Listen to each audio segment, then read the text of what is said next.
টানা ২১ দিন কোরআনে হাফেজদের পিছনে তারাবি পড়ার পর আজকে শেষ হচ্ছে খতমে তারাবি। আমি যেখানে নামাজ পড়েছি সেটা হচ্ছে জামিয়া আহমদিয়া সুন্নিয়া কামিল মাদ্রাসার মসজিদ, দায়েম নাজির জামে মসজিদ। সেখানে ৩ জন হাফেজ দ্বারা খতমে তারাবি শেষ করা হয়েছিল। আর ৩ জনই সুমধুর কণ্ঠে আমাদের খতমে কোরআন তেলাওয়াত শুনিয়েছিলেন এবং কোরআনের খতম সমাপ্ত করেছিলেন সাবলীলভাবে। আর এখানে যেহেতু আজকে শেষ দিন তাই একটু মানুষের ভিড় বেশি। আর এখানে দেখা যায় সম্মানিত করার ক্ষেত্রে আমাদের উচিত যে কোরআনে হাফেজ, খতিব, ইমাম ওনাদের সর্বোচ্চ সম্মান করা, যেটা আমাদের দেশে অবহেলিত হয়। আর সেই অবহেলিতটা দেখা যায় না এখানেই, যে সবচেয়ে বেশি সম্মানিত করার চেষ্টা করা হয়।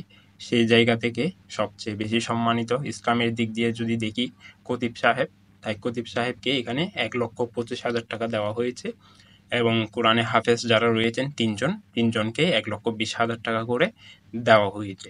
এত টাকা এখানে আর কোনো মসজিদে দেওয়া হয় কিনা আমার জানা নেই। আমার মনে হয় এখানে সর্বোচ্চ টাকাটা দেওয়া হয় এবং সম্মানিত করার চেষ্টা করা হয়। আপনারা দেখতেই পাচ্ছেন শেষ মুহূর্তে সকলকে, ইমাম, খতিব, কোরআনে হাফেজ সবাইকে মালা পরিয়ে সম্মানিত করে বিদায় দেওয়ার মুহূর্তটা। এখানে কোরআনে হাফেজদের যতই টাকা দেওয়া হোক না কেন, তাদের কৃতজ্ঞতা কখনোই শেষ করা যাবে না। আমরা অবশ্যই তাদের প্রতি সবসময় কৃতজ্ঞ থেকে যাই, কেননা তারা ৩০ পারা কোরআনকে নিজেদের বুকে ধারণ করেছেন এবং শুধু তাই নয়, আমাদেরকেও অনেকটা সুমধুর কণ্ঠে শুনিয়েছেন। আমরাও শুনতে পেরেছি কিংবা তারাবির মাধ্যমে কোরআনটাকে শেষ করতে পেরেছি, আদায় করতে পেরেছি।